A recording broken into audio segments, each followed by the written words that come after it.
अहिलेको जुन यो डिभोर्सको कुरा हेर्दैछु नि हजुरको, यो सबै यो एटिट्युडले हो कि हाम्रो यो संस्कार जुन छ नि, संस्कार छोरा मान्छेलाई सानैबाट सिकाइन्छ हाम्रो संस्कार समाजमा झुकेर नहिँड्नलाई।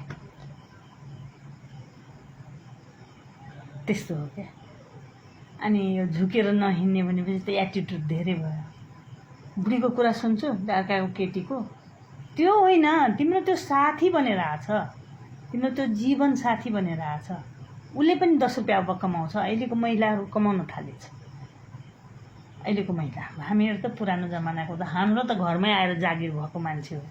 40-50 हजार अहिले खान्थ्यो टिचर भएको, घरमै बोलाउन आएको, महिला कोटा आछ, गाउँमा कोही पढेको थिएन भनेपछि अहिलेको छोरीहरू ऊ भन्छ म कमाइरहेको छु किन सहने।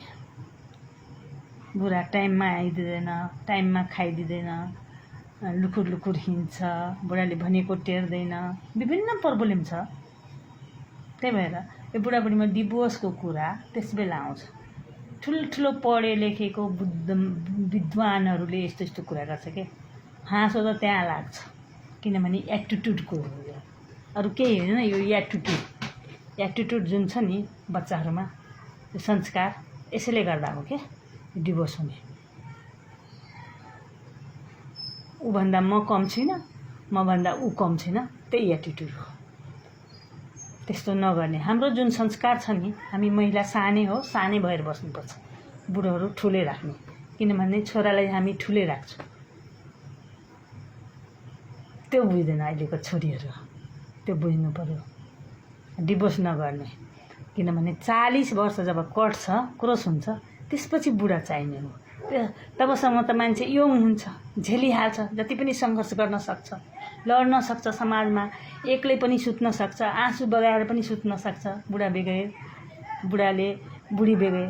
तर 40 वर्ष जब क्रस हुन्छ, जब बुढौली लाग्न थाल्छ, त्यस बेला हो चाहिने श्रीमान श्रीमतीको माया। हामी किन डिभोर्स गर्ने? आजदेखि यो म सबैसँग निवेदन गर्छु, एउटा आमाको, दिदीको, यस्तो डिभोर्सको कुरा नगरौँ। यस्तै चल्छ, छुट्टा छुट्टै सुतेर छुट्टा छुट्टै कुरा गरेर मन मिल्यो भने, तर सँगै बस्ने, खानालाई टाइममा दिने, बुढाहरूसँग र ठिकैसँग बोल्ने, राम्रैसँग बोल्ने। अनि त्यस्तो गऱ्यो भने पछि 40 जब कटिहाल्छ तब मेल भइहाल्छ। बुढेसकालको लभ जो हुन्छ नि, अन्धो लभ हुन्छ। बुढालाई नहेरिकन माया लाग्ने, बुढीलाई नहेरेर बुढाले पनि माया गर्न थाल्ने, त्यो लभ, ब्लाइन्ड लभ भन्छ नि, त्यो हुन्छ त्यस बेला।